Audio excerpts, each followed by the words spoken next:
दोस्तों नमस्कार। सब कुछ इतना आसान नहीं है जो नजर आ रहा है। बिहार में वोट चोरी को लेकर चल रही राहुल गांधी की यात्रा और बिहार पहुंचे प्रधानमंत्री नरेंद्र मोदी, दोनों की जुबां पर मुद्दे कमोवेश एक सरीखे हैं। लेकिन मुद्दों को लेकर जो बातें प्रधानमंत्री मोदी कह रहे हैं या फिर जो राहुल गांधी लगातार कह रहे हैं, दोनों के बीच एक मोटी दीवार है। एक ऐसी दीवार जो भारत के लोकतंत्र को परिभाषित करती है। एक ऐसी दीवार जो इस देश में गवर्नेंस के तौर तरीकों को परिभाषित करती है। और एक ऐसी दीवार जो इस देश में चुनाव कराने वाली संस्था चुनाव आयोग की साख को लेकर सवाल खड़ा करती है या फिर उसे बचाने का प्रयास करती है। तो क्या यह लड़ाई सिर्फ बिहार चुनाव तक है या फिर कहें 1 सितंबर को राहुल गांधी जब पटना के गांधी मैदान में रैली करेंगे और उस वक्त समूचे बिहार से क्या वाकई पटना के गांधी मैदान में हर वो शख्स पहुंच जाएगा जो इस वक्त कांग्रेस या आरजेडी के साथ खड़ा है या फिर वह बीजेपी के खिलाफ है? क्या सब कुछ इतना आसान है? या फिर इससे हटकर प्रधानमंत्री मोदी जिन बातों का जिक्र करप्शन तले नए कानून को लेकर कर रहे हैं, और आज भी उन्होंने बिहार में कहा कोई कैसे भ्रष्ट शख्स जेल चला जाए लेकिन मुख्यमंत्री पद पर बना रह जाए, और उसके आगे निकलकर उन्होंने कहा कि बिहार के भीतर घुसपैठियों की तादाद, अगर दोनों परिस्थितियों को आप एक झटके में समझें तो इसका एक मतलब बहुत साफ है कि केंद्र सरकार फेल है, इस देश की अदालतें फेल हैं। और दूसरी तरफ राहुल गांधी पहली बार कांग्रेस या आरजेडी के आश्रय नहीं बल्कि लोगों के वोट के जरिए लोगों को जगाने का प्रयास कर उसके पीछे खड़ा होना चाहते हैं। इसीलिए बिहार की धरती पर जिस नारे को वो लगा रहे हैं वो जाहिर तौर पर सिर्फ और सिर्फ बिहार भर के लिए नहीं है।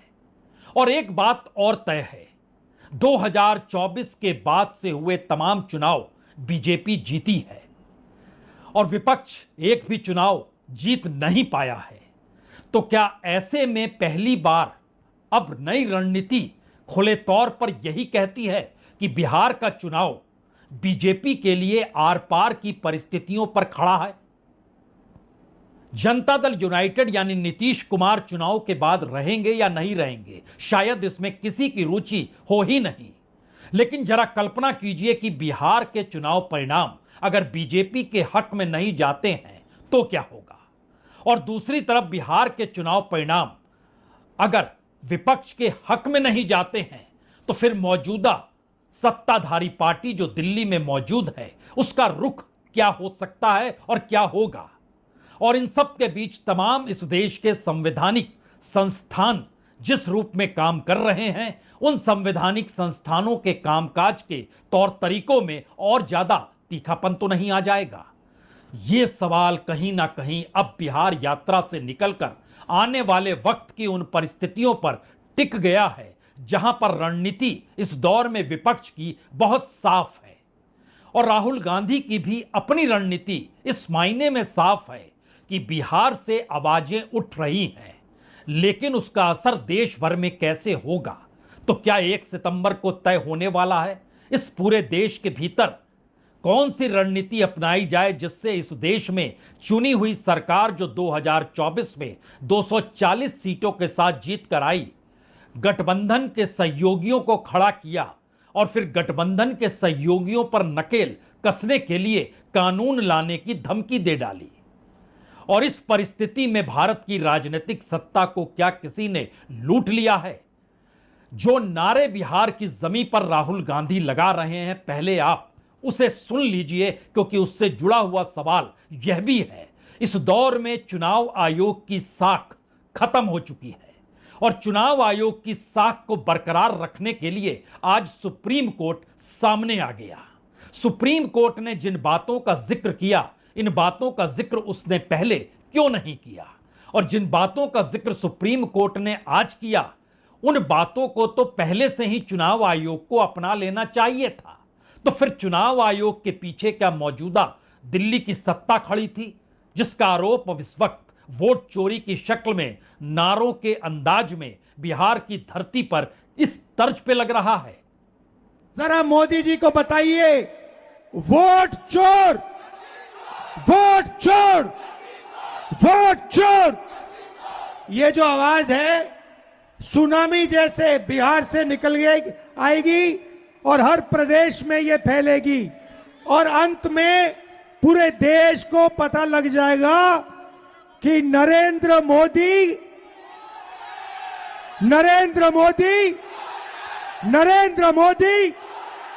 क्या चोरी करता है, क्या चोरी करता है, क्या चोरी करता है? नरेंद्र मोदी वोट चोर। इसका एक मतलब तो साफ है, बिहार चुनाव के मुद्दों के केंद्र में प्रधानमंत्री नरेंद्र मोदी, उनका चुनाव, उनका प्रधानमंत्री बनना और उनके प्रधानमंत्री बनने के पीछे चुनाव आयोग का खड़े रहना, यही वो मुद्दा है। तो अगला सवाल यह है कि प्रधानमंत्री नरेंद्र मोदी बिहार के नहीं हैं, यानी बिहार के मुख्यमंत्री नहीं हैं, बिहार से वो आते नहीं हैं, और चुनाव आयोग की भूमिका पूरे देश में है। और जो जिस चुनाव को केंद्र में लाया जा रहा है वो 2024 का लोकसभा चुनाव है। उसी कतार में जिक्र महाराष्ट्र का है, हरियाणा का है, दिल्ली का भी आप कर सकते हैं। लेकिन इस पूरी प्रक्रिया के भीतर सवाल यह है, क्या बिहार के भीतर ठीक चुनाव से पहले जो चुनाव आयोग ने वोटर पुनरीक्षण की तौर तरीकों को अपनाया, उंगली उसको लेकर इसलिए उठी क्योंकि वह पूरे तरीके से सत्ता के अनुकूल वोटर लिस्ट बनाने को लेकर थे? क्योंकि आज सुप्रीम कोर्ट ने जो कहा वो मैसेज बहुत साफ है। इस देश में चुनाव आयोग की जो भूमिका होनी चाहिए एक निरपेक्ष पारदर्शी तौर तरीके से, वह उसने नहीं अपनाई। इसीलिए चुनाव आयोग ने आज निर्देश दे दिया। चुनाव आयोग जिन बातों का जिक्र कर रहा है, उन बातों का अपनी जमीन पर कोई सच देख नहीं पा रहा है। और शायद इसीलिए जिन बातों का जिक्र नारों की शक्ल में राहुल गांधी कर रहे हैं, वो बिहार की धरती इसलिए क्योंकि इस चुनाव में बीजेपी को हराना शायद विपक्ष की सबसे बड़ी जरूरत इसलिए भी हो चली है क्योंकि वह चुनाव के आसरे देश में कौन सही कौन गलत इसे देखता परखता है। लेकिन एक क्षण के लिए सोचिए कि सुप्रीम कोर्ट ने कहा क्या। सुप्रीम कोर्ट ने वही कहा जो चुनाव आयोग को कहना चाहिए, करना चाहिए। सुप्रीम कोर्ट ने बहुत साफ तौर पर कहा, जो नाम हटाए गए हैं अब उसके लिए कोई जरूरी नहीं है कि आप फिजिकली किसी बीएलओ के सामने, किसी चुनाव अधिकारी के सामने जाकर खड़े होकर बताएं कि मैं जिंदा हूं, मैं ही वो शख्स हूं। कोई बताने की जरूरत नहीं है। आप ऑनलाइन भी आवेदन कर सकते हैं, मैं हूं, मेरा नाम कट गया है। यानी फिजिकली जो अभी तक था उसको हटा दिया गया, ऑनलाइन पर आप आकर टिक गए। यानी मृत लोगों की कतारें जब जिले दर जिली बड़ी होती चली जा रही है, तब यह सवाल बड़ा हो गया, आप फिजिकली किसी को बुलाएंगे तो क्या कहेंगे? पहले हमने आपको मृत घोषित कर दिया था, अब आप जिंदा की शक्ल में अपने पहचान पत्र के साथ आए हैं। बात इसके आगे की है, क्योंकि चुनाव आयोग ने इसके बाद कहा कि देखिए, जो पहली बार वोटर लिस्ट में जिसका नाम आता है उसको फॉर्म 6 भरना पड़ता है, और फॉर्म 6 को भरते समय जिन 11 डॉक्यूमेंट्स का जिक्र किया गया था, उसमें ड्राइविंग लाइसेंस भी था, उसमें पासबुक भी था, उसमें आपके घर के पानी का बिल भी था। लेकिन इन तमाम कतार को छोड़िए, अब आप अपना आधार कार्ड लेकर जाइए, फॉर्म 6 को भरिए और आपको वोटर आईडी कार्ड मिल जाएगा। आधार पहचान पत्र के साथ नहीं जोड़ने का फैसला किसका था? इलेक्शन कमीशन का था।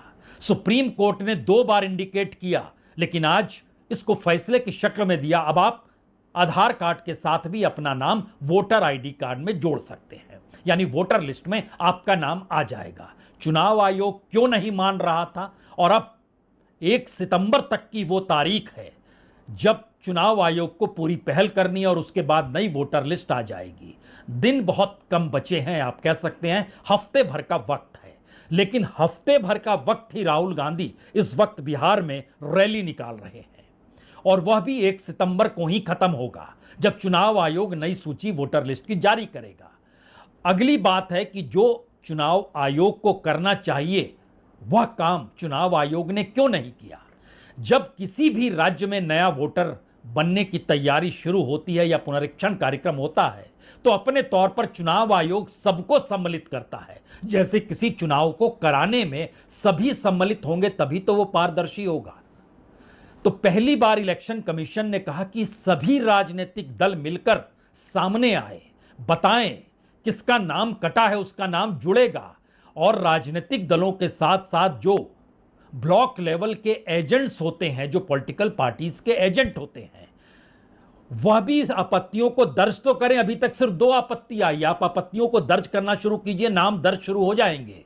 किसी भी बीएलओ ने किसी भी बीएलए को नहीं पूछा, यानी जो बीएलओ था वो बीएलए को जमीन ही नहीं दे रहा था कि चुनाव आयोग इस तर्ज पे काम कर रहा है। तो जो काम चुनाव आयोग को सबको लेकर चलने का था, चुनाव आयोग ने तय कर लिया था, अपने बूते करेंगे।